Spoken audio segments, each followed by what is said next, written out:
"Touch me not, Terran," hissed the Azure Empress, her voice barely audible through blood-flecked lips. "You are forbidden." Smoke billowed across the desolation of Karvosh Valley, once a verdant paradise now transformed into an apocalyptic tableau of destruction. The acrid stench of burning synth steel mingled with the coppery tang of blood, both crimson and cobalt, that soaked the scorched earth. Empress Nilara Zinvex lay sprawled among debris, her once magnificent form reduced to a broken figure against the wasteland. Her elegant limbs, known throughout the Azuran Empire for their graceful power, now twisted at grotesque angles that spoke of grievous injury. The royal azure skin, normally luminescent with bioluminescent patterns that reflected her moods and status, now appeared dull and patched with dirt. Streaks of indigo fluid, her lifeblood, trickled from multiple wounds across her body. Each labored breath sent spasms of pain through her shattered ribcage, a grim reminder of how far she had fallen in mere hours. Nilara's opalescent eyes, famous for their penetrating intensity that could make hardened warriors flinch, now flickered weakly as she surveyed what remained of her once proud battle force. The Azuran Legion, feared across 3 galactic quadrants, had crumbled under the relentless assault of the Rakari Dominion. One by one, her elite guards had fallen or fled, their legendary loyalty evaporating when faced with certain annihilation. The eerie quiet that followed the battle felt more oppressive than the thunderous explosions that had preceded it. In the distance, sporadic bursts of energy weapons still illuminated the horizon. But here, in this forgotten corner of devastation, Nilara was utterly alone. She attempted to rise, a reflexive assertion of the imperial dignity ingrained through centuries of rule, but her body betrayed her. Muscles screamed in rebellion. Internal injuries sent lightning bolts of agony through her nervous system, and she collapsed back onto the blood-soaked ground. The movement dislodged her ceremonial headdress, the crown of Azuran, which tumbled to the dirt beside her. Its gleaming crystals, once pulsing with the collective consciousness of her ancestors, now lay dormant and lifeless. Yet despite this absolute defeat, something unyielding remained in Nilara's gaze. Beyond mere survival instinct lurked a deeper resolve, the ancient pride of a lineage that stretched back millennia, an unspoken vow that as long as she drew breath, the empire would not truly fall. As minutes stretched to hours, that resolve began to waver. No rescue materialized from the scattered remnants of her fleet. The communication implant embedded in her wrist remained silent, its quantum connection severed. The bitter taste of abandonment flooded her mouth, more caustic than the blood she occasionally coughed up. "Is this how 9 centuries of Zinvex rule concludes?" she whispered to the indifferent sky. "Not with glorious transcendence, but alone on a forgotten battlefield?" Nilara forced her breathing to steady, summoning what remained of her dignity. If death sought her today, she would meet it as befitted an Empress of Azeron, with unflinching eyes and unwavering composure. Yet beneath the imperial facade, beneath layers of pride and stoicism, a small voice persisted. Perhaps fate had not finished with her yet. Perhaps something unexpected would materialize to alter this seemingly inevitable conclusion. Through swirling smoke and ash, a figure materialized like a specter from ancient mythology. His movements were measured and deliberate, boots making barely a sound against the debris-strewn ground. Human, unmistakably so, though calling him ordinary would be a grave disservice. His weathered face told stories of countless conflicts across disparate worlds. Eyes that had witnessed too much death remained alert, scanning the surroundings with practiced efficiency. He wore combat armor that bore no insignia, no allegiance to any recognized military force, a freelancer perhaps, or a deserter who had found his own path through the chaos of interstellar war. The weapons holstered at his side showed signs of extensive use, but impeccable maintenance. This was a man who survived by skill rather than luck. Garrett Wolfe halted when he spotted her among the wreckage. Initially, she appeared to be just another casualty among thousands, but something drew him closer, an unconscious recognition of significance, perhaps. As he approached, he noticed the subtle rise and fall of her chest, the occasional twitch of her elongated fingers. Alive, if barely. Up close, her alien nature became strikingly apparent. The azure skin with its faint luminescent patterns, the elongated limbs that suggested both predatory speed and royal grace, the delicate facial structure that somehow conveyed both fragility and imperious strength. Most arresting were her eyes, opalescent orbs that even clouded with pain contained something ancient and powerful. For a moment Garrett hesitated. Every instinct honed through years of combat urged caution. This wasn't his fight. She wasn't his kind. Helping her could invite complications he couldn't afford, or worse, retribution from whichever force had left her in this condition. Yet as he observed her more closely, he noticed how her fingers stretched slightly outward, an unconscious gesture that seemed almost like reaching. Something shifted in his perception. A recognition of another being fighting for survival against impossible odds. He had seen too much death, participated in too much destruction. Perhaps this once he could choose differently. Kneeling beside her, Garrett assessed her injuries with the practiced eye of someone who had patched up countless battlefield wounds, both his own and others. The damage was extensive, multiple lacerations that oozed indigo fluid, limbs at unnatural angles suggesting compound fractures, chest rising unevenly in a way that indicated pulmonary damage. "You need medical attention," he muttered, more to himself than to her, as he reached for the field med kit secured at his belt. "You are forbidden to touch me," she rasped suddenly, startling him with both the strength and authority her weakened voice somehow conveyed. "Taryn." Garrett froze, his hand hovering inches from her shoulder. He met her gaze steadily, neither intimidated nor deterred. In her eyes he recognized fear masked by defiance, vulnerability concealed beneath imperial command. He had seen that look before, in the eyes of proud warriors facing their mortality, in commanders watching their strategies crumble. "Look," he said finally, his voice firm but not unkind. "I understand pride. I respect boundaries. But you're bleeding out, and I have supplies that might keep you alive. Your choice, dignity or survival." Her iridescent eyes narrowed slightly, studying him with an intensity that seemed to peer beyond mere physical appearance. For several heartbeats neither spoke, the unspoken conflict between them as palpable as the smoke hanging in the air. Then almost imperceptibly, she closed her eyes and tilted her head in what he interpreted as reluctant assent. With careful precision, Garrett began treating her wounds, applying pressure to the most severe bleeding, administering nanite-infused coagulants from his medkit. His movements were methodical but gentle, mindful of causing additional pain. As he worked, he noticed intricate patterns etched into her azure skin. Not mere decorations, but a complex language of symbols that seemed to tell a story of lineage and power. "Why?" she asked suddenly, her voice stronger, but strained with both pain and confusion. "This conflict is not yours. I am not your ally. What do you seek to gain, Taryn?"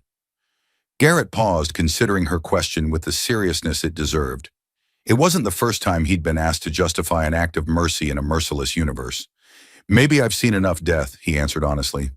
"Maybe I'm tired of watching worlds burn and species exterminate each other over territory or ideology or resources that will mean nothing in 1,000 years." He applied a synthetic skin patch to a particularly deep wound on her abdomen. "Or maybe I'm just contrary enough to save someone when everyone else decided they should die." Nilara studied his face, searching for deception but finding only weary determination. "Humans," she murmured, a complex mixture of disdain and bewilderment coloring her tone. "You are paradoxical creatures. You wage war with unmatched savagery, yet demonstrate compassion that defies evolutionary logic." "We contain multitudes," Garrett replied with a grim smile. "Just like your people, I'd wager." Her expression hardened. "You know nothing of my people."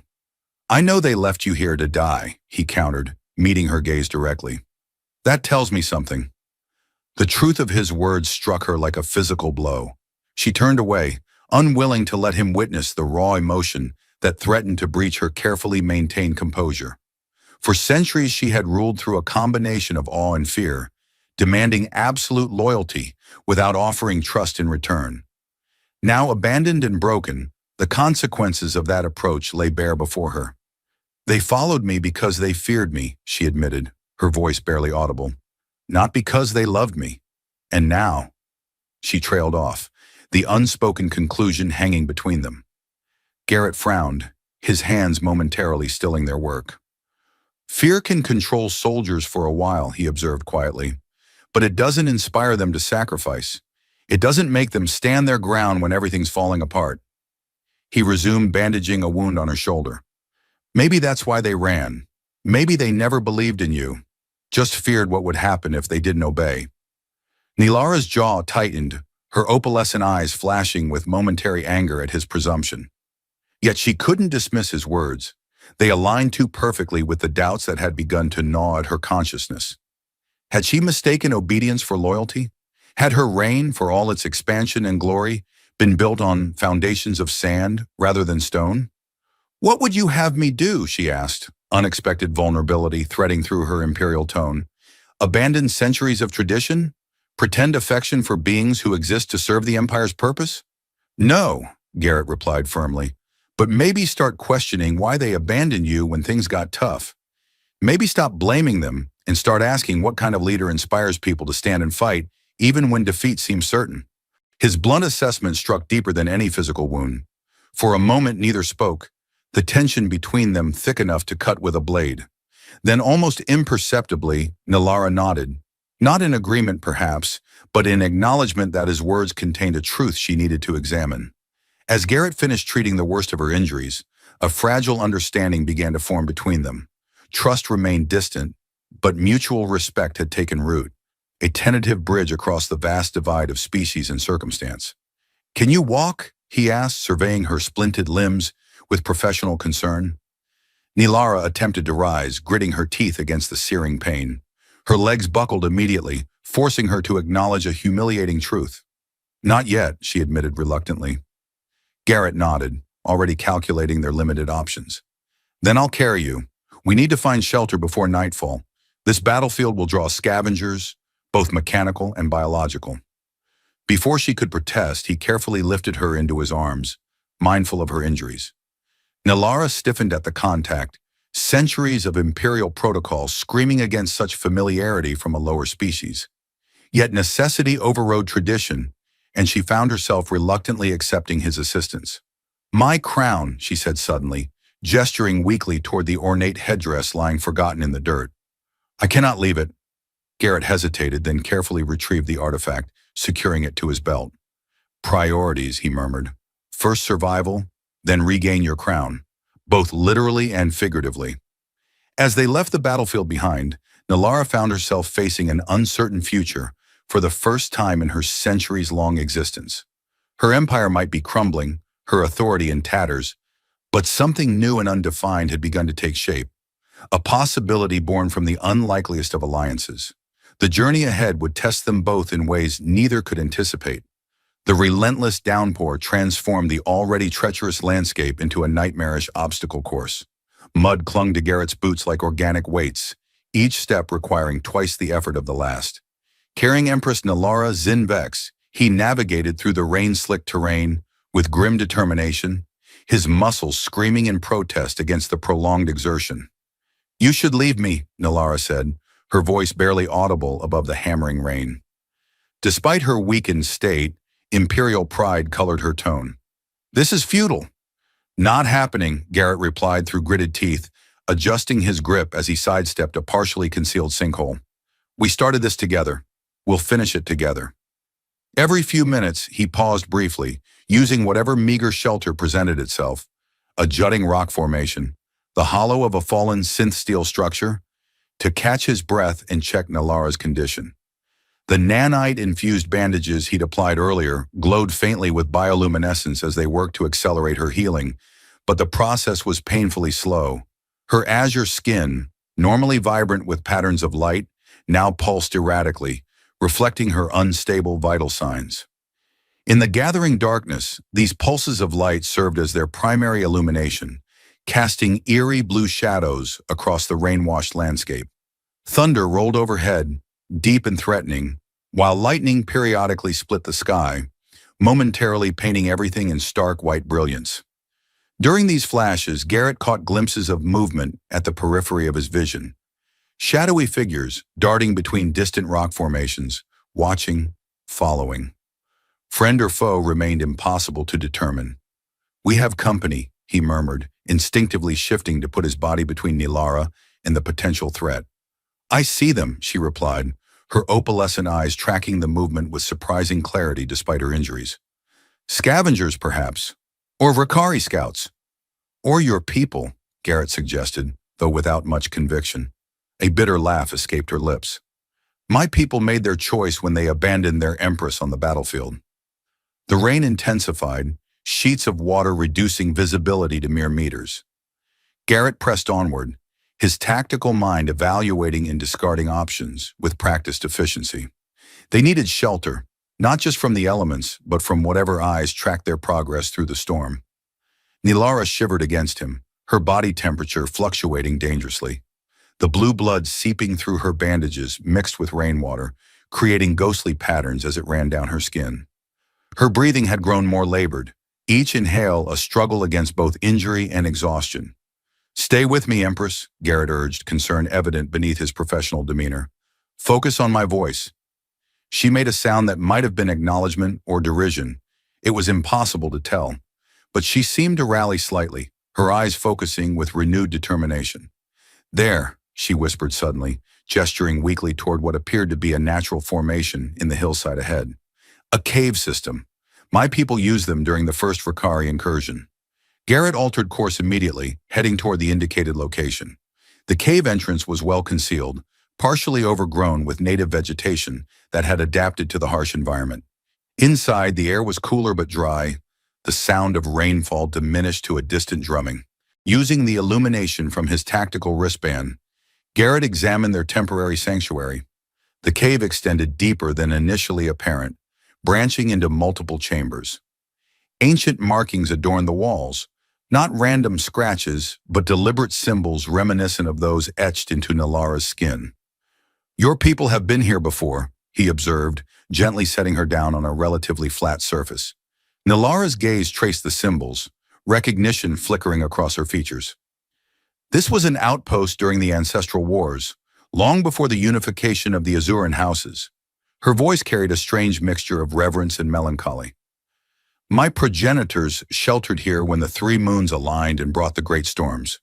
Garrett busied himself with practical matters, securing the entrance, checking their supplies, creating a small heat source that wouldn't attract attention. All the while, he kept his senses alert for any sign of their mysterious followers. "We should be safe here for a few hours," he said finally, kneeling beside Nilara to check her wounds. "Long enough for you to rest and for those nanites to do more of their work." As he carefully removed the saturated bandages to apply fresh ones, Nilara studied him with unexpected intensity. "You never told me your designation, Terran," she said. "Garrett," he replied, focused on cleaning a particularly nasty laceration. "Garrett Wolf." "Not a military designation," she observed. "I haven't been military for a long time," he answered, his tone making it clear that the subject wasn't open for discussion. To his surprise, she didn't press further.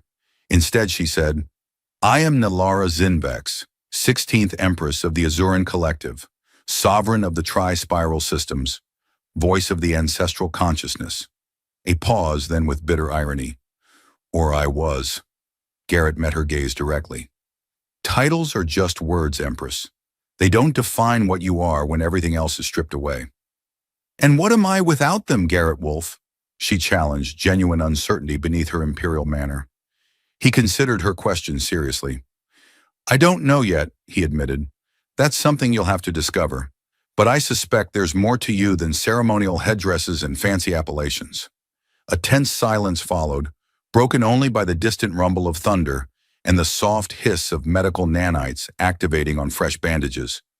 When Nilara spoke again, her voice had lost some of its edge. "My people," she began, then corrected herself. "The Azurans were not always as you see us now. Before the collective, before the empire, we were nomadic. We followed the celestial migrations, lived in harmony with the cosmic cycles." Her eyes grew distant, recalling histories learned during her formative centuries. Then came the first contact with off-worlders. They brought technology beyond our understanding. Some saw opportunity, others saw threat. "Let me guess," Garrett interjected. "War followed." "Civil war," she confirmed grimly. Brother against sister, house against house. The traditionalists fought to preserve our ancient ways. The progressives embraced off-world knowledge, believing it was our destiny to expand beyond our home system.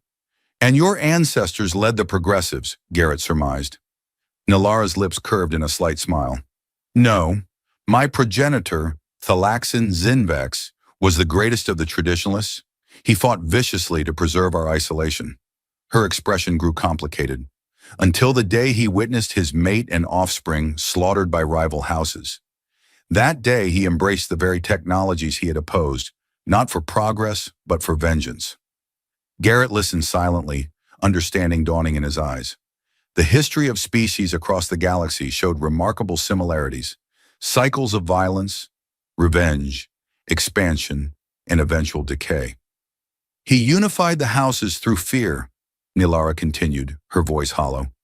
Established the collective with himself as supreme ruler. Each successive emperor or empress followed his example, expanding our reach, demanding absolute obedience. She met Garrett's gaze directly. I was raised to believe this was strength, that compassion was weakness, that fear was the only reliable motivator. And now? Garrett prompted gently. Her opalescent eyes reflected the dim light like fractured moons. Now I lie wounded in a cave, abandoned by subjects who feared me, but never loved me, dependent on a Terran stranger who owes me nothing. A bitter laugh escaped her. Perhaps the universe has a sense of irony after all. Before Garrett could respond, a sound from the cave entrance snapped both of them to alertness. He moved swiftly, drawing his weapon and positioning himself between Nilara and the potential threat. Silhouettes appeared at the mouth of the cave, elongated, unmistakably Azuran forms, backlit by occasional lightning flashes. They carried weapons but held them at neutral positions, neither threatening nor entirely peaceful. Empress Zinvex, called a melodic voice, speaking in the complex tonal language of the Azurans. We have tracked your biosignature through the storm. Nilara responded in the same language, her imperial authority somehow restored despite her prone position. The exchange continued for several moments, tension evident in every syllable. Finally, she switched to Galactic Standard for Garrett's benefit. They claim to be loyalists who became separated during the battle. They say they've been searching for survivors. Her tone made it clear she harbored doubts. And do you believe them? Garrett asked quietly, weapon still at the ready. Nilara's eyes narrowed as she studied the newcomers. Once I would have executed them for the mere suggestion that they lost their empress on the battlefield. She sighed, wincing at the pain the action caused. But perhaps that approach is what led us here in the first place? With visible effort, she addressed the Azuran group again. This human saved my life when my own guard fled. He is under my protection. Lower your weapons completely if you truly come as allies. A moment of hesitation, then the lead Azuran gave a command. Weapons were lowered, though not holstered, a compromise that acknowledged the fragile trust between the parties. They will escort us to their encampment, Nilara translated for Garrett. Apparently some of our forces regrouped several kilometers from here. They have medical facilities. She paused, then added with unexpected vulnerability, I leave the decision to you. We can go with them or continue alone. Garrett assessed the situation with practiced efficiency. Nilara needed proper medical care beyond what his field equipment could provide. Yet trusting these Azurans meant potentially walking into a trap. Your call, Empress, he said finally. These are your people. Do you trust them?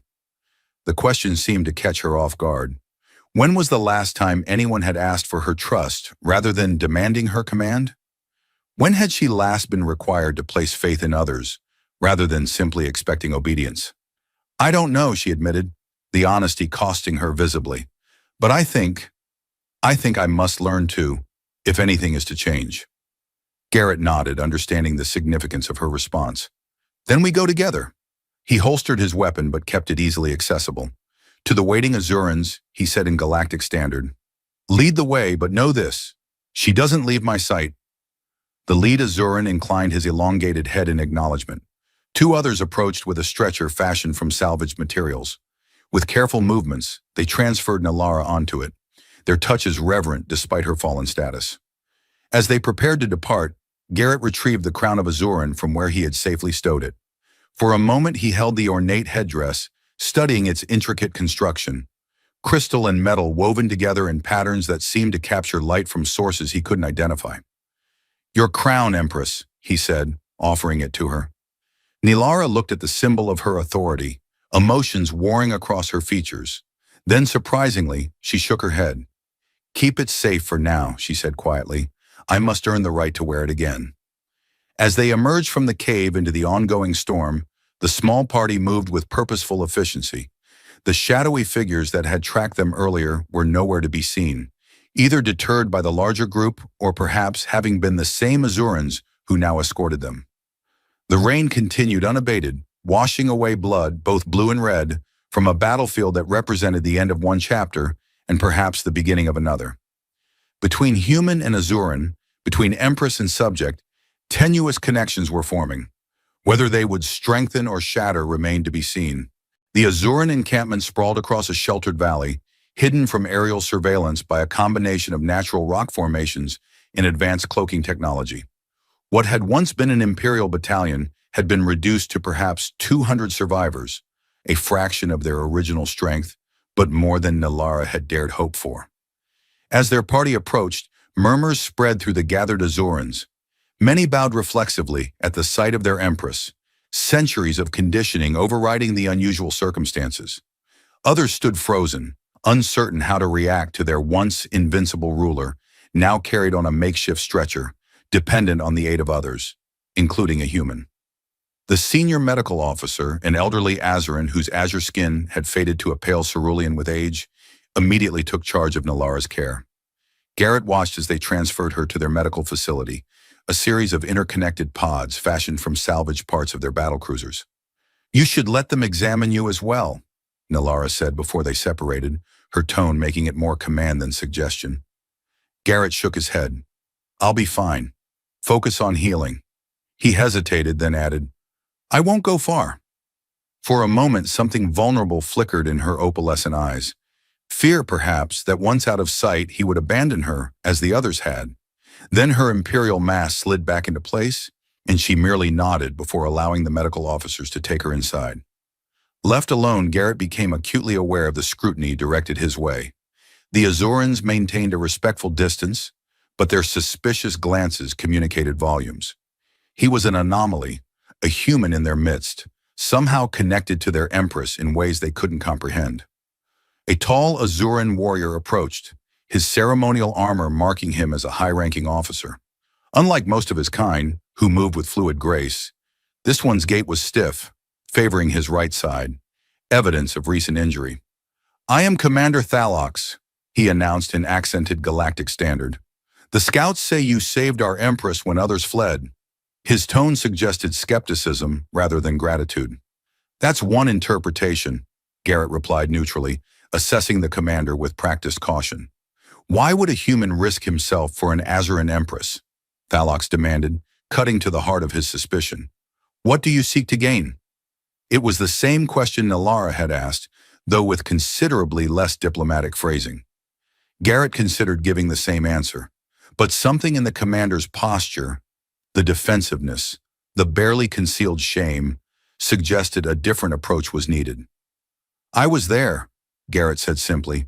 "When your forces retreated, when your Empress lay abandoned on the battlefield, I was there. Sometimes that's all it takes, being present when everyone else is gone." The barb struck home.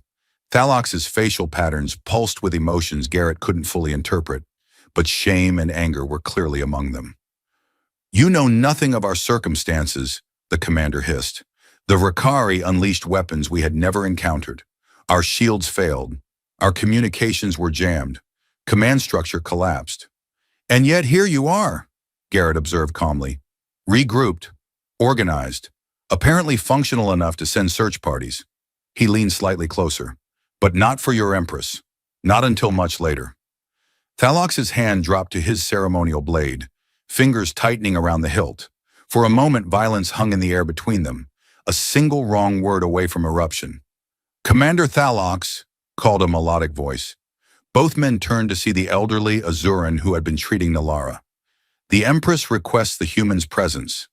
The tension dissipated, replaced by something more complex. Thalox stepped aside, though his glare promised their conversation wasn't concluded.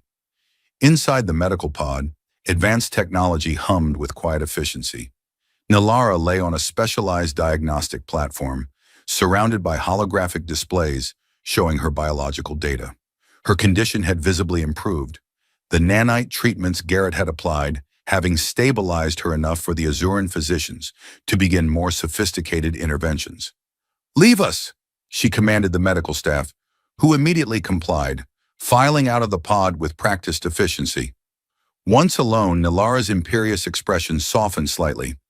"They tell me your field treatments saved my life," she said. "The nanite formulation you used was particularly effective on Azuran physiology." Garrett shrugged, uncomfortable with the implied gratitude. "Lucky coincidence. Those nanites are designed to adapt to various biology types." "Perhaps," she acknowledged, "or perhaps the universe has plans we cannot foresee." She gestured to a nearby seating platform. "You've made an impression on my remaining officers. Commander Thalox seems particularly stimulated by your presence." A wry smile twisted Garrett's lips. "We had a difference of opinion regarding battlefield priorities." "I imagine you did." Nilara's expression grew serious. "He was my most loyal commander, or so I believed. Yet even he retreated when the Ricari deployed their quantum disruptors." She paused, studying Garrett with unnerving intensity. "You spoke of trust earlier, of inspiration rather than fear. I have been considering your words." Garrett remained silent, sensing she needed to work through her thoughts without interruption. "For centuries I ruled as I was taught, demanding absolute obedience, punishing failure, viewing compassion as weakness." Her opalescent eyes grew distant. "It seemed effective. The Azuran collective expanded. Our enemies trembled at the mention of our fleet." A bitter smile touched her lips.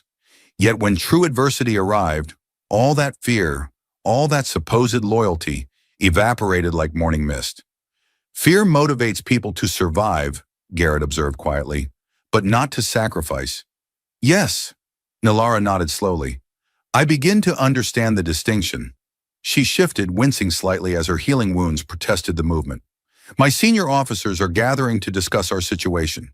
The Ricari believe me dead, which grants us a momentary advantage. I would have you attend this council." Garrett blinked, genuinely surprised by the request. "I'm not one of your officers, Empress. I don't have military standing here." "Precisely," she replied, a hint of her former imperial authority returning. "You have no stake in our hierarchy, no position to protect, no face to save. You will speak truth when others might hesitate." She met his gaze directly. "Consider it repayment for saving my life if you require motivation." Put that way, Garrett found it difficult to refuse. "When does this council convene?" "When I arrive," she answered with the faintest trace of amusement. With visible effort, she began to rise from the diagnostic platform. Garrett moved to assist her, but a sharp glance stopped him. This, it seemed, was something she needed to do herself. A reclamation of dignity and strength before facing her officers. Her movements were pained but determined as she dressed in the ceremonial attire that had been prepared. Unlike her previous elaborate regalia, this was simple, functional, a commander's uniform rather than an empress's finery. She left the crown of Azuran aside, a decision Garrett noted with interest. Together they walked to the command center, Nilara setting a deliberate pace that concealed the worst of her lingering injuries. Azuran warriors they passed bowed deeply, expressions ranging from awe to uncertainty to barely concealed resentment. The command center had been established in the largest of the salvage pods. Inside, a dozen senior officers stood around a holographic display showing tactical data of the surrounding regions. Conversation ceased abruptly as Nilara entered, all eyes turning to her, and then with varying degrees of suspicion, to Garrett.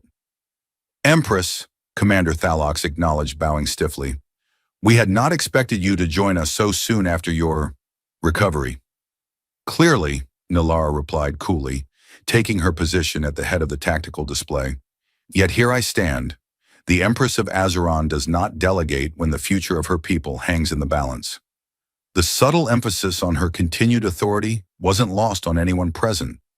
A tense silence followed as she surveyed the gathered officers, her gaze lingering momentarily on each face as if committing their reactions to memory. "Report," she commanded finally. For the next hour, Garrett listened as the Azuran officers detailed their situation. The catastrophic defeat at Karvash Valley, the scattered survivors, the limited resources at their disposal, and the advancing Rakari forces methodically securing the region. Their command structure operates from a central nexus, explained the intelligence officer, a slender Azuran with unusually patterned skin. Our scouts have identified it here. He indicated a fortress-like structure on the holographic display. It coordinates all Rakari operations in this sector. Defenses? Nilara asked. Substantial, the officer replied grimly. Multiple perimeter layers, automated defense systems, approximately 500 troops. Against our 200 wounded warriors, commented Thalox, his tone bitter. A suicidal proposition, Empress. Nilara's expression remained impassive. And yet we must strike at this nexus or accept total defeat. Her gaze swept the room. I await your suggestions, commanders. What followed was a heated debate of increasingly desperate proposals. Some advocated hiding, rebuilding their strength over time. Others suggested seeking allies among other species with grievances against the Rakari. A few extremists proposed sacrificial attacks designed to inflict maximum damage with no expectation of survival. Throughout, Garrett remained silent, observing the dynamics with an outsider's perspective. He noted which officers deferred to others, which ones spoke with conviction versus those who merely echoed popular sentiments. Most revealing was how they addressed Nilara, some with genuine respect, others with carefully veiled resentment, a few with fear so ingrained it had become second nature. Finally, Nilara turned to him. You have been uncharacteristically quiet, Garrett Wolf. What perspective does the human offer? All eyes turned to him, most hostile or dismissive. Garrett straightened, meeting their stares calmly. You're thinking like an empire, he said bluntly, operating on assumptions that no longer apply. A murmur of indignation rippled through the officers. Thalox stepped forward, his posture aggressive. And how should we think, human? Should we abandon centuries of military doctrine on your advice? If that doctrine led to your current situation? Yes. Garrett moved to the holographic display, gesturing for permission to manipulate it. After a moment's hesitation, Nilara nodded. Garrett adjusted the display to show the surrounding terrain in greater detail. You're approaching this as a conventional military problem, matching your diminished forces against their superior ones. That's a losing equation. He highlighted several features of the landscape. But you're not an army anymore. You're survivors. That requires different tactics. Over the next several minutes, he outlined an approach that contradicted virtually every aspect of traditional Azuran military strategy. Instead of direct confrontation, he proposed a series of coordinated strikes using small teams. Rather than concentrating their forces, he suggested distributing them to create the impression of a larger, more widespread resistance. The Rakari believe they've won, he concluded. Use that against them. Make them question that victory. Create uncertainty, confusion, the sense that they're fighting shadows rather than a conventional enemy. Guerrilla tactics, Nilara observed, surprising him with her familiarity with the term. Unorthodox for Azuran warfare. Which is precisely why they might work, Garrett argued. Your traditional approaches are known quantities to the Rakari. They've prepared for them, countered them. This they won't expect. It lacks honor, objected one of the older officers, his facial patterns pulsing with disapproval. Honor won't matter if you're extinct, Garrett countered bluntly. A tense silence followed, broken finally by Nilara. The human speaks truth we find uncomfortable, she said, her tone leaving no room for argument. Our empire stands on the brink of annihilation. Conventional warfare failed us at Karvash Valley. Perhaps unconventional methods will succeed where tradition has not. She gestured to the tactical display. Commander Thalox, select your best scouts for reconnaissance of these locations. Intelligence Officer Morale, assess our remaining weapons and equipment for compatibility with these proposed tactics. Her gaze swept the room. We move forward with this approach. Dismissed.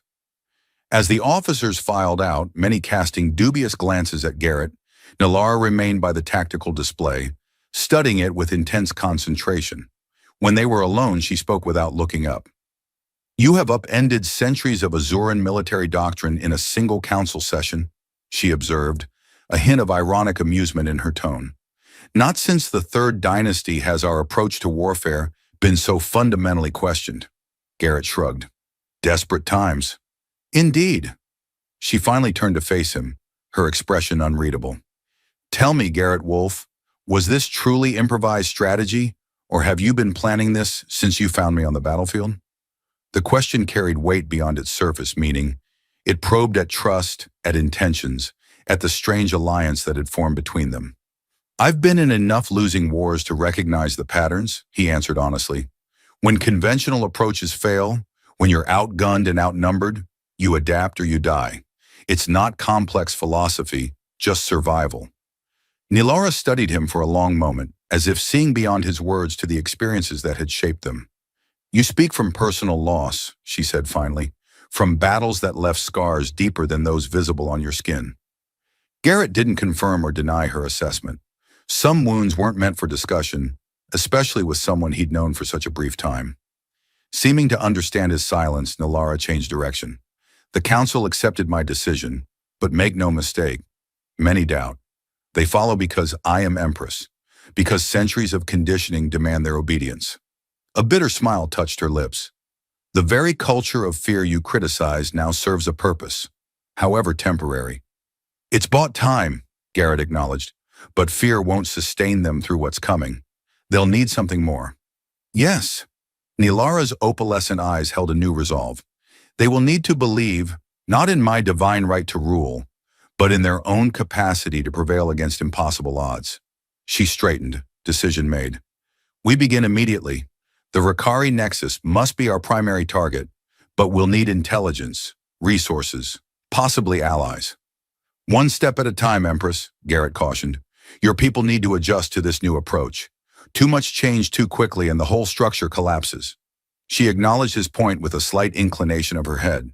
Then we will learn together, my officers to fight as insurgents rather than imperial warriors, and she paused, seeming to search for words unfamiliar to her vocabulary. I must learn to lead rather than simply rule. As they left the command center together, Garrett noticed subtle changes in how the Azurans responded to their Empress. The bows remained, the formal acknowledgments continued, but something had shifted. Eyes lingered longer, expressions registered curiosity rather than merely fear or resignation. Word of the council's decisions had spread quickly, it seemed, and with it a tentative, fragile thing that might, given time, grow into hope. Whether that hope would be justified remained to be seen. The path ahead would demand sacrifices, innovations, and a fundamental reimagining of what it meant to be Azuran in a universe where their empire no longer dominated. For Nilara Zinvex, 16th Empress of a crumbling dynasty, the greatest challenge would not be defeating the Ricari. It would be transforming herself and her people into something that could survive in a changed reality. As if reading his thoughts, Nilara spoke quietly. When this began, I sought only to reclaim what was lost, my throne, my empire, my dominion. Now I question whether those things in their previous forms deserve to be restored. It was perhaps the most revolutionary statement Garrett had heard from her, an admission that transcended battlefield tactics to touch on something more fundamental, the purpose of leadership itself. Some things need to break before they can become something better, he offered, the philosophy born from his own painful experiences. Nilara considered his words, their truth resonating with her newly awakened perspective. Then let us see what emerges from these broken pieces, she said finally. Something new, something perhaps worth fighting for. In the days that followed, the encampment transformed from a refuge of defeated survivors into a base of operations for what Thalox reluctantly termed the insurgency.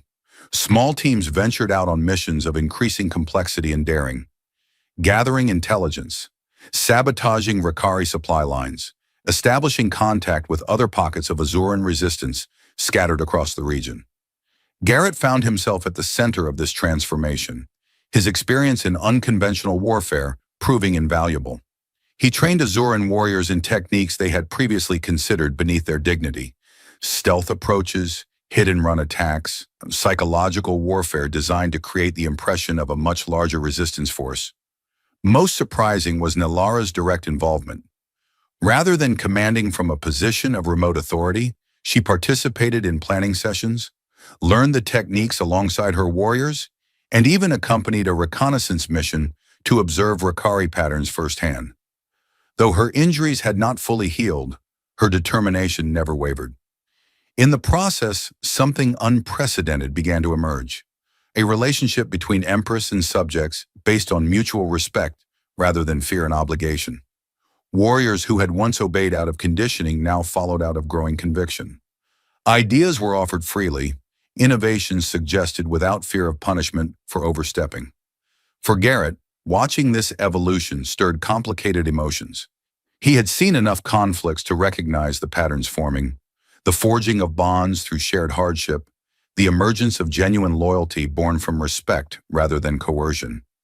He had experienced such connections before, had lost them to betrayal or death, or the grinding machinery of wars fought for reasons that eventually seemed meaningless.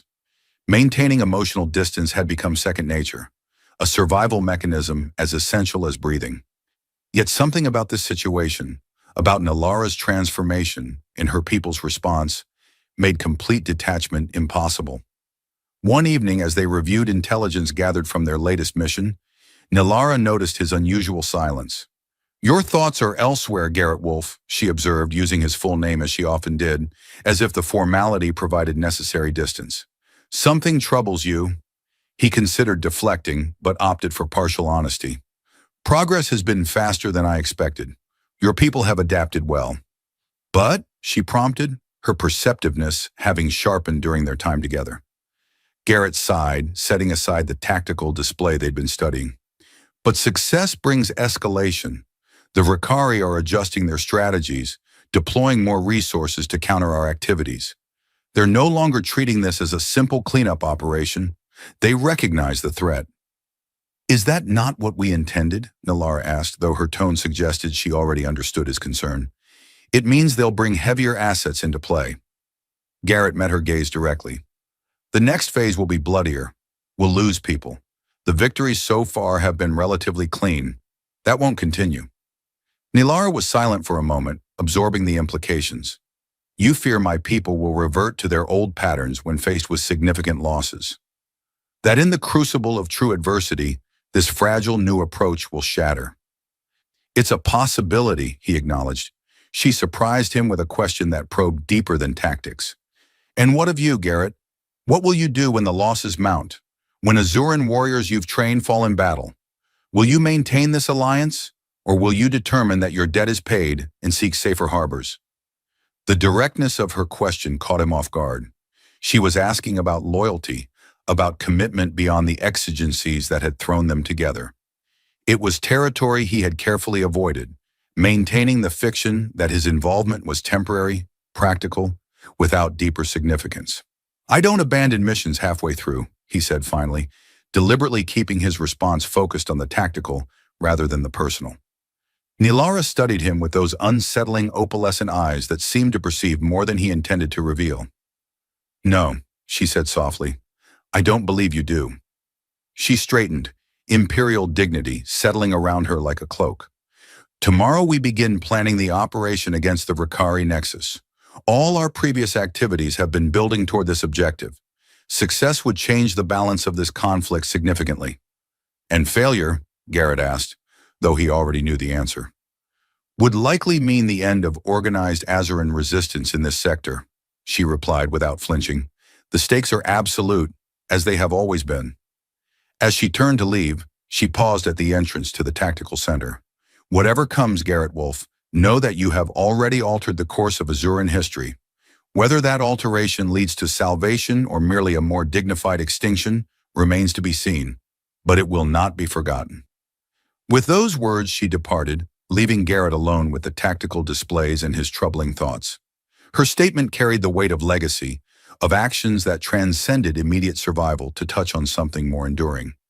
It was precisely the kind of thinking he had trained himself to avoid, focusing on the mission at hand, the immediate objective, rather than nebulous concepts like historical impact or lasting change. Yet as he reviewed the intelligence they'd gathered on the Rakari Nexus, calculating probabilities and planning approaches, He couldn't entirely dismiss the implications of her words. Somehow, against all his carefully maintained emotional barriers, he had become invested in more than just tactical success. He cared about what happened to these people, to her, beyond the immediate conflict.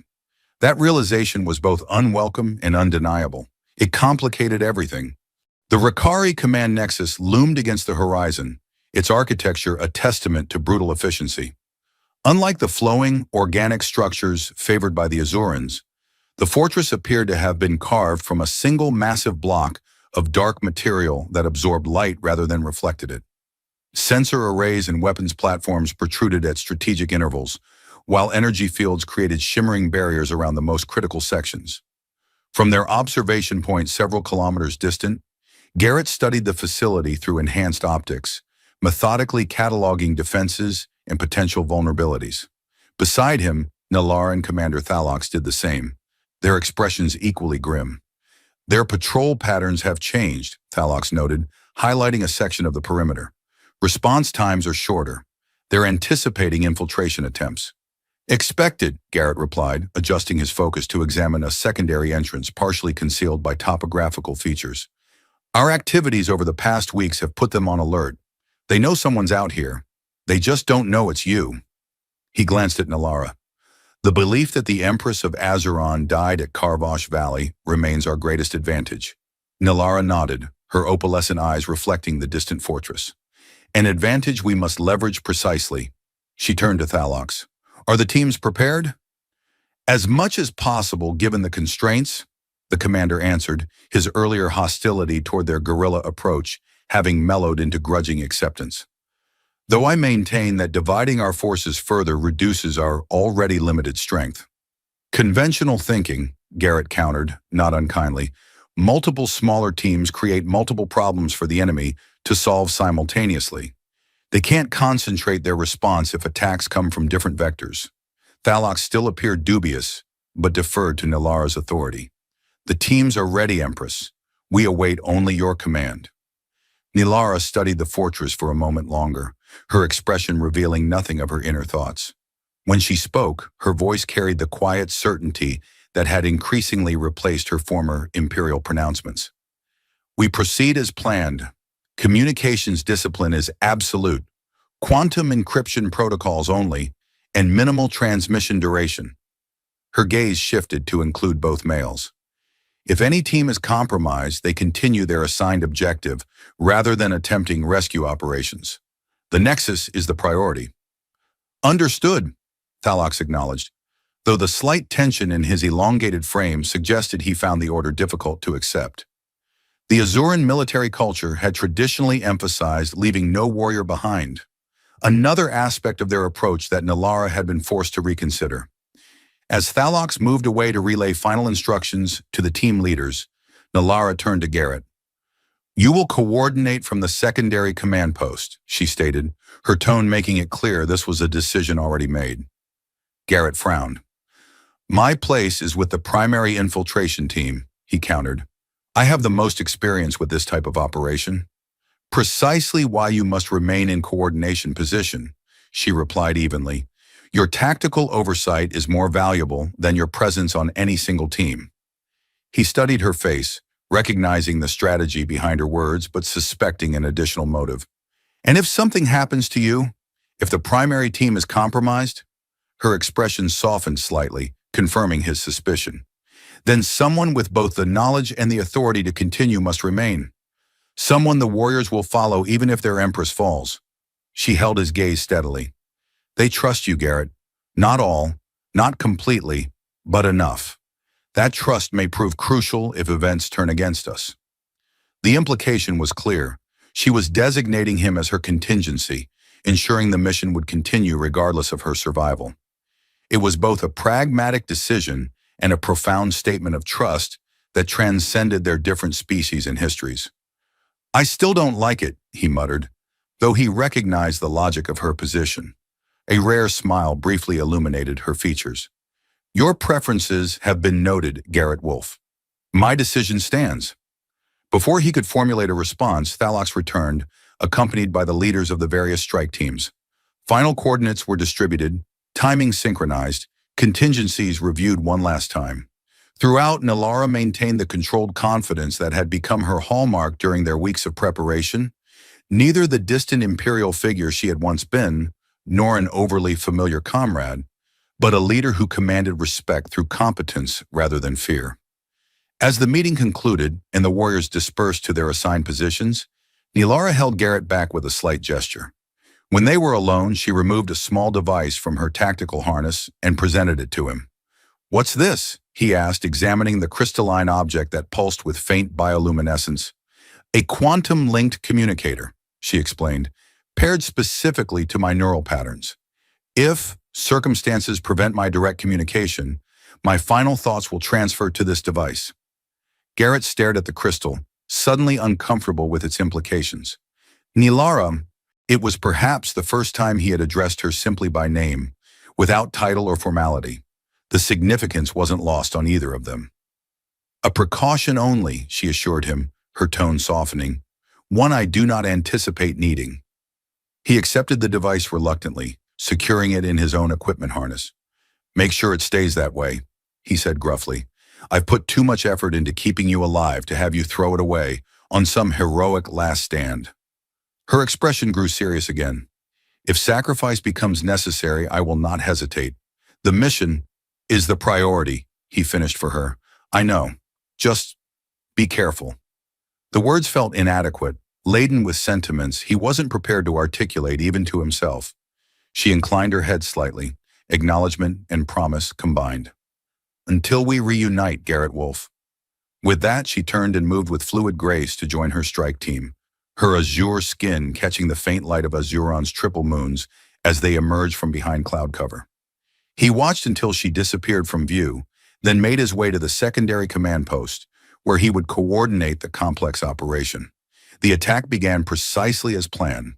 Multiple strike teams approaching the Vakari nexus from different directions, under cover of both technology and terrain.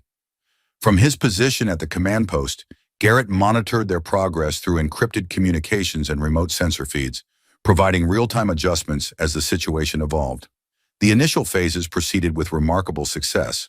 Perimeter defenses were neutralized with minimal detection, creating openings for the main infiltration teams. Diversionary attacks drew Rakari forces away from critical areas, thinning their response capabilities exactly as predicted. Nilara's team, targeting the central control systems, penetrated deeper than any other, exploiting vulnerabilities the reconnaissance missions had identified. Through the quantum encrypted channel, her voice remained calm and focused as she reported their progress. "Primary objective in sight," she transmitted. "Minimal resistance encountered. Proceeding to final approach." Garrett acknowledged, simultaneously tracking the other team's activities. Something felt wrong. The operation was proceeding too smoothly. The Vakari responses too predictable. Years of combat experience had taught him to distrust apparent success when it came too easily. "All teams, heightened alert status," he transmitted. "Possible counter-ambush scenario developing." Confirmation signals returned from most teams, but Nilara's channel remained silent. Garrett checked the sensor feeds, finding their signatures still active, but in a static position. "Empress, acknowledge heightened alert status," he transmitted again, protocol momentarily forgotten in his growing concern. The response, when it came, wasn't from Nilara, but from Thalox, who had been assigned to a different team. "Command, be advised. Central security systems showing unusual activity patterns. Possible trap detection." Before Garrett could process this information, alarms erupted across the monitoring systems. Throughout the Vakari nexus, containment fields activated simultaneously, compartmentalizing sections of the fortress and isolating the infiltration teams from each other and their extraction routes. "All teams, abort mission," Garrett transmitted immediately. "Fall back to secondary extraction points. Priority is personnel recovery, not objective completion." Most teams acknowledged, already implementing their emergency withdrawal procedures. Nilara's team remained silent. Garrett focused all available sensors on their last known position, searching for any indication of their status. The readings were confusing. Life signs present but erratic, movement patterns suggesting conflict, energy signatures inconsistent with standard Vakari weapons. Making a split-second decision, he transmitted to the remaining field commander. I'm moving to support the primary team. Maintain coordination of all other teams' extraction. Without waiting for acknowledgement, he grabbed his tactical gear and exited the command post, heading toward the fortress at a full run. Protocol dictated maintaining command position, but protocol hadn't accounted for Nilara's team facing whatever anomaly the sensors had detected. As he approached the fortress, the situation deteriorated further. Explosions rocked the northern quadrant, creating chaos that benefited some extraction teams while complicating others. Through his comm link, he heard fragmented reports of unexpected Rakari reinforcements, of weapons unlike any previously encountered. Reaching the primary team's entry point, Garrett found signs of conflict, Azuran blood on the access panels, discarded equipment, blast marks from energy weapons. Following their planned route, he moved deeper into the fortress, every sense heightened for danger.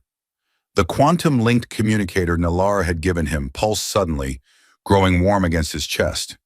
Seeking momentary cover, he withdrew it, finding its crystalline structure now glowing intensely, patterns shifting across its surface in what appeared to be Azuran script. Before he could decipher its meaning, movement ahead caught his attention. A figure stumbled around the corner, an Azuran warrior from Nilara's team, severely wounded but still moving. Garrett rushed forward, catching the warrior before they collapsed. "The Empress!" the warrior gasped, recognizing Garrett despite their pain. "Trap! Knew we were coming! New weapon!" "Where?" Garrett demanded, administering emergency medical nanites from his kit. The warrior gestured weakly down the corridor. "Central chamber. They wanted her alive, knew who she was." This changed everything. If the Rakari had somehow identified Nilara, if they had specifically targeted her, rather than simply responding to an infiltration. "How many guards?" Garrett asked, already calculating options. "Many, but new weapon is worse." The warrior's strength was failing despite the nanite's efforts. "Energy field. Disrupts our neural patterns." "Agony." Garrett's jaw tightened. Weapons designed specifically to target Azuran biology suggested a level of preparation beyond what they had anticipated. It implied intelligence gathering, research, development, all focused on countering the specific threat Nilara represented. "Rest," he told the wounded warrior, administering a stabilizing agent. "Extraction team will find you. I'm going after her." As he moved deeper into the fortress, evidence of the battle became more pronounced. Bodies, both Azuran and Rakari, littered the corridors. The air hummed with an unfamiliar energy that made his teeth ache and his skin crawl. Whatever this new weapon was, it affected humans as well, though perhaps not as severely as Azurans. The quantum communicator continued to pulse, its glow intensifying as he approached what he presumed was the central chamber. The Azuran script flowing across its surface had stabilized into a repeating pattern, a message or warning, though he couldn't interpret it. Ahead, voices echoed, the harsh, guttural language of the Rakari, punctuated by a sound that turned his blood cold. Nilara's voice, normally controlled and imperial, distorted into a cry of pure agony. Caution gave way to urgency. Drawing his weapons, Garrett moved swiftly toward the sound, pausing only to assess the chamber's layout through a narrow access panel. The central chamber was vast, dominated by a raised platform where a complex array of technology pulsed with malevolent energy. Surrounding it were at least a dozen Rakari soldiers, their massive forms encased in battle armor that reflected the chamber's harsh lighting. In the center of the platform, suspended within a shimmering energy field, was Nilara. Her azure skin had paled to an ashen blue, her elegant limbs contorted in pain as waves of focused energy washed over her. Despite her obvious suffering, her expression remained defiant, her opalescent eyes burning with hatred as she glared at the Rakari commander who stood before her. "Your insurgency ends here, Empress Zinvex," the commander was saying, his voice translated through a mechanical device at his throat. "Your capture will demoralize the remaining Azuran resistance. They will surrender when they learn their ruler begged for mercy." "I do not beg," Nilara spat, each word clearly costing her tremendous effort. "Nor will my people surrender to butchers and thieves." The Rakari commander laughed, a harsh sound like stones grinding together. "Brave words from one who failed her empire so completely. Your people abandoned you once. They will do so again. As if to emphasize his point, he gestured to a control panel. The energy field intensified, ringing another cry of pain from Nalara, despite her obvious attempt to remain silent. Garrett had seen enough. Subtlety was no longer an option. Direct intervention was required, regardless of the odds. Quickly, he assessed the chamber's vulnerabilities: power conduits, structural supports, the positioning of the Rakari soldiers. The quantum communicator at his chest had grown almost painfully hot, its glow now visible even through the fabric of his tactical gear.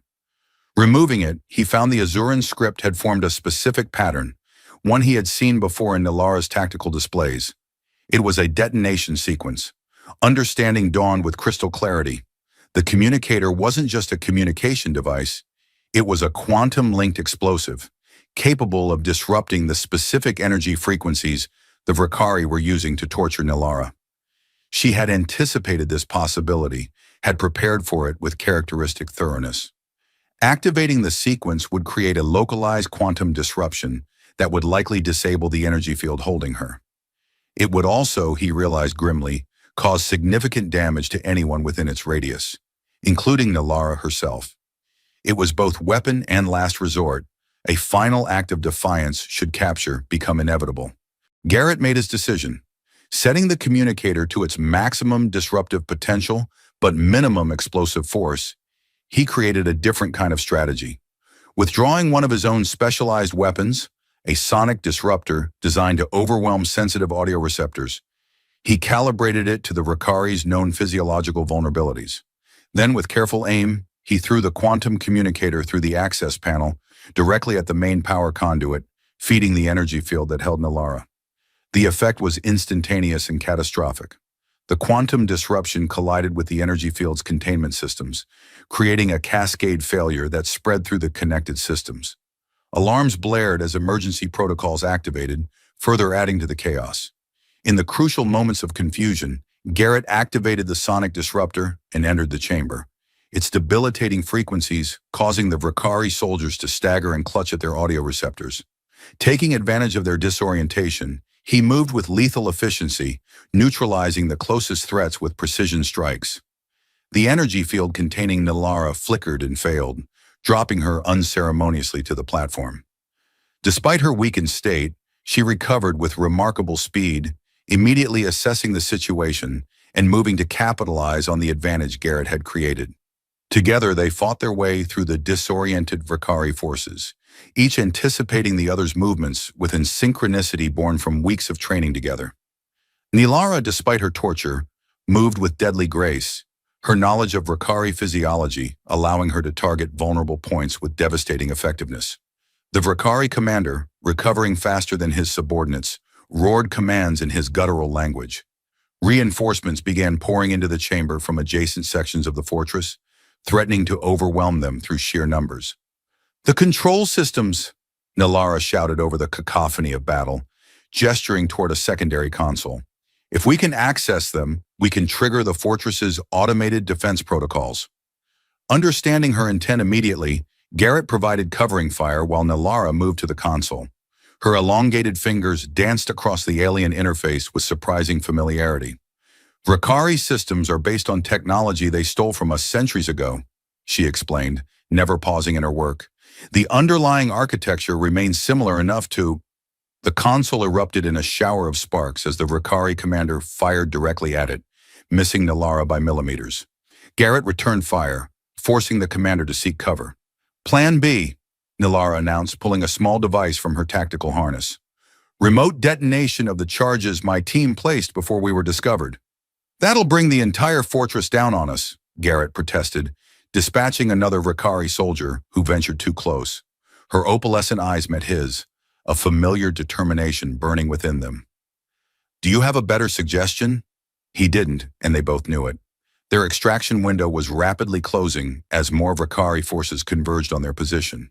The mission objectives had evolved from data retrieval to simple survival, and denying the enemy their captured technology and intelligence in the process.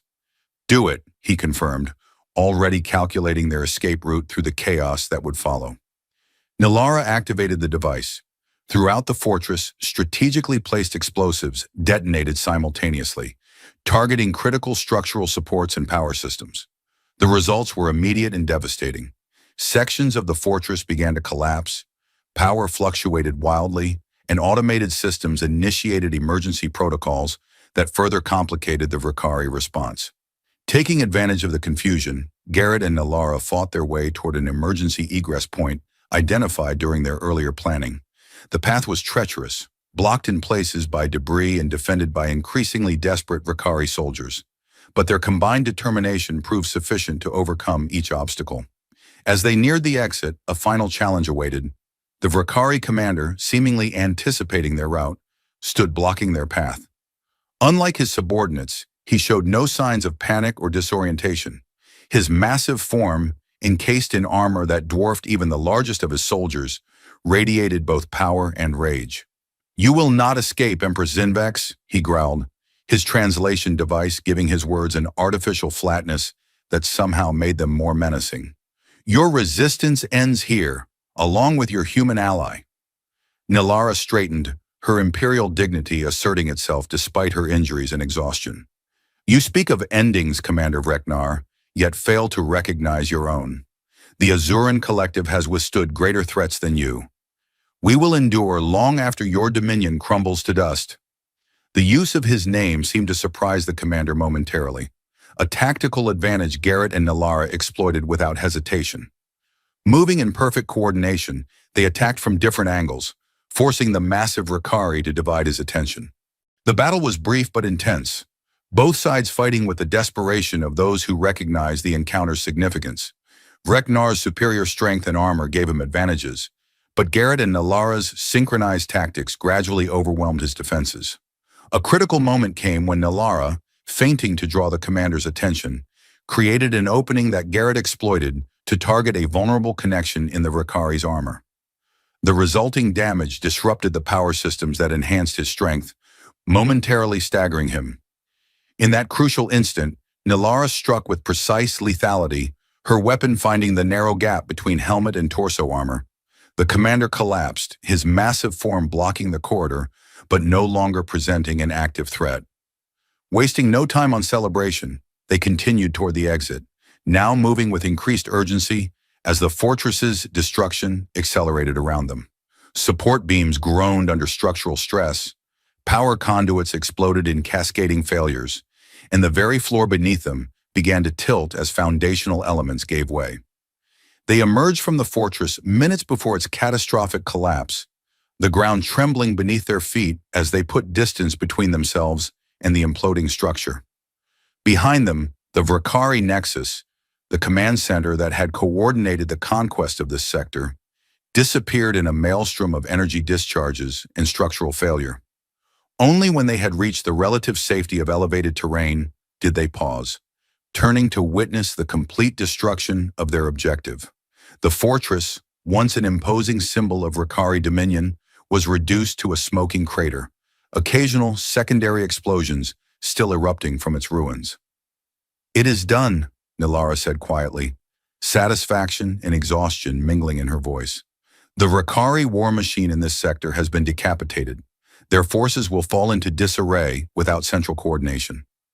Garrett nodded, performing a quick assessment of their respective injuries. Both had sustained damage during their escape, though nothing immediately life-threatening thanks to the medical nanites integrated into their tactical gear. "We need to rendezvous with the extraction teams," he said, already checking their communications equipment for functionality. "The other strike forces should be regrouping at the designated points." Nilara agreed, though her attention remained partly focused on the destroyed fortress. Something in her expression suggested she was seeing beyond the immediate tactical victory to its broader implications. "This changes the equation," she observed, "not just militarily, but philosophically. My people witnessed their empress fighting alongside them rather than commanding from safety. They saw what can be accomplished through cooperation rather than mere obedience." Her opalescent eyes shifted to meet his. "You have altered more than our tactics, Garrett Wolf. You have catalyzed a transformation in how we perceive ourselves." The weight of her words made him uncomfortable, as acknowledgments of impact often did. "You did the transforming," he countered, I just provided some different perspectives. A slight smile touched her lips, softening her imperial features. False modesty does not become you. The smile faded, replaced by something more solemn. When we return to the encampment, decisions must be made regarding our path forward. The Vrikari will retaliate once they recover from this blow. We must be prepared. As they made their way toward the extraction point, communication was re-established with the surviving strike teams. Reports filtered in. Casualties had been sustained, but overall success had exceeded expectations.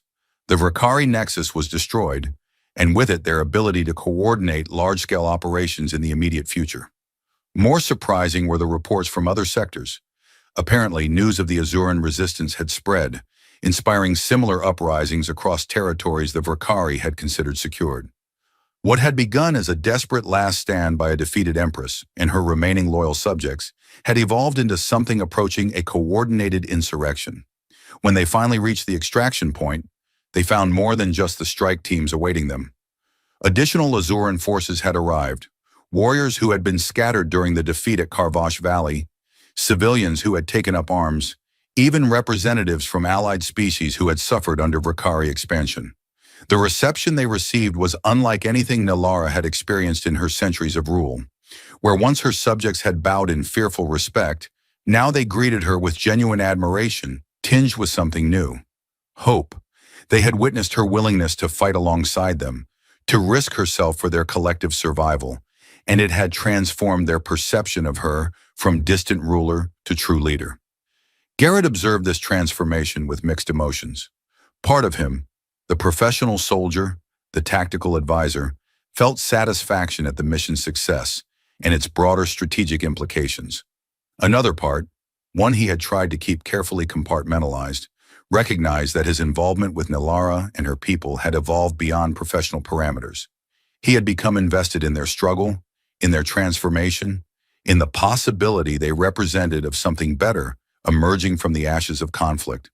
It was a dangerous emotional entanglement for someone who had survived by maintaining distance, by treating each mission as temporary, each alliance as conditional. As they returned to the main encampment, which had grown substantially during their absence, the full scope of what they had accomplished began to materialize. The destruction of the Vrikari nexus had created a power vacuum that multiple factions were scrambling to fill. In that confusion lay opportunity, not just for military advantage, but for diplomatic initiatives, for coalition building, for reimagining what the Azuran collective could become in a changed galactic landscape.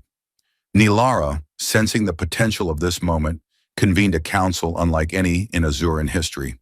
Where once only high-ranking military officers and noble houses would have been permitted to speak, now representatives from every segment of their surviving society were invited to contribute. Warriors and civilians, traditionalists and progressives, even non-Azuran allies who had joined their cause.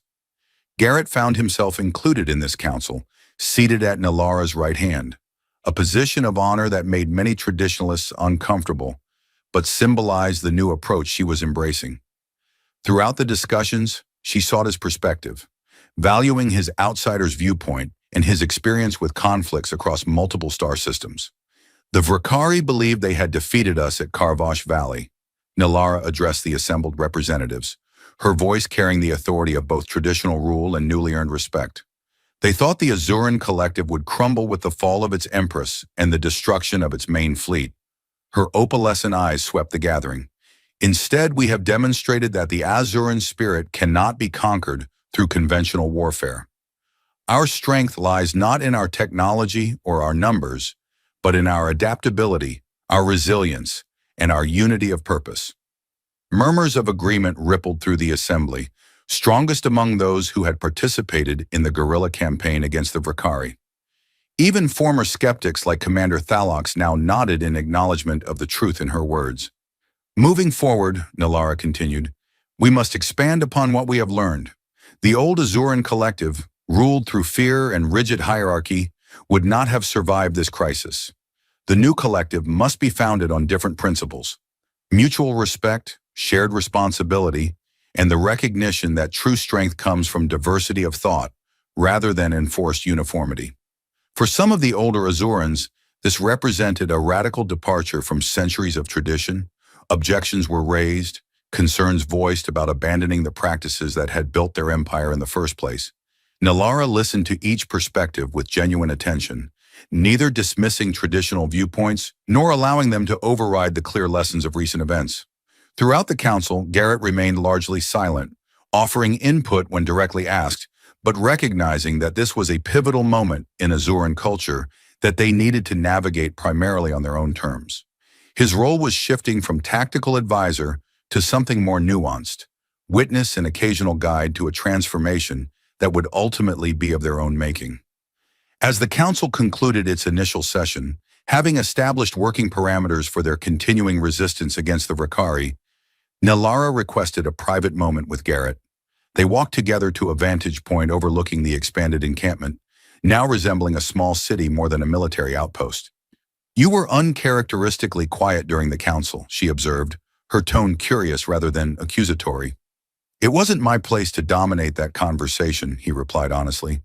"What you're doing, reimagining your entire society while simultaneously fighting for its survival, that's something your people need to shape collectively." She studied him with those penetrating opalescent eyes.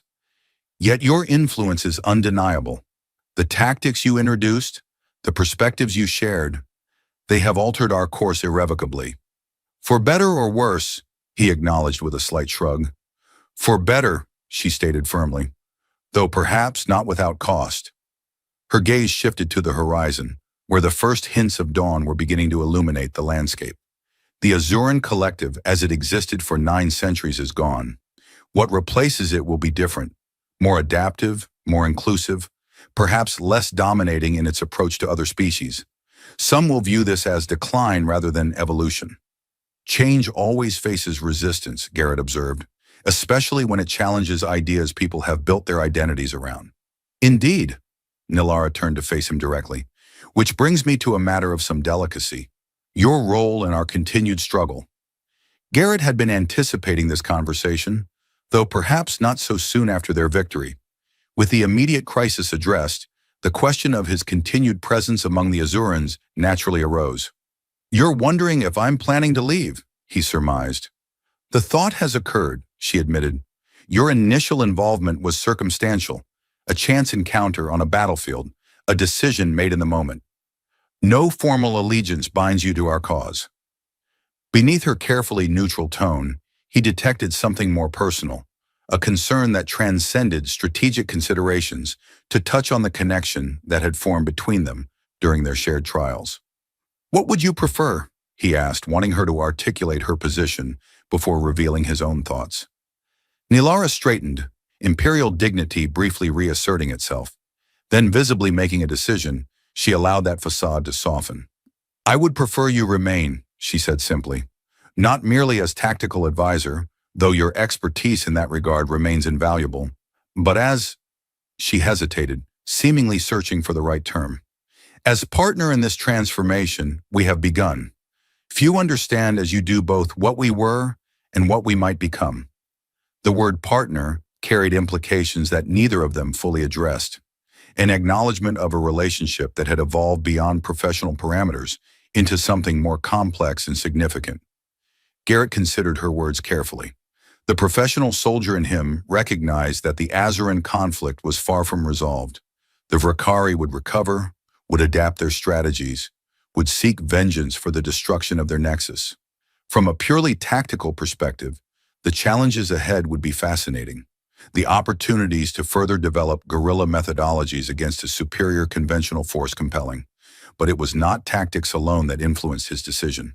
"I'll stay," he said finally, "at least until we've dealt with the Rakari counteroffensive that's inevitably coming. After that," he left the future deliberately open-ended. "One battle at a time, Empress." Relief flickered briefly across her features before her composure reasserted itself. "A wise approach," she agreed. "And please, when we speak privately, Nilara will suffice." It was a small gesture but significant, an offering of personal connection beyond their formal roles. Garrett acknowledged it with a nod. "Nilara, then," he said, testing the intimacy of using her name without title or formal address. As the sun rose fully over the horizon, illuminating the landscape in hues of amber and gold. They stood together in comfortable silence. The human soldier and the alien empress, united by circumstance and choice, facing an uncertain future with shared purpose and growing mutual respect.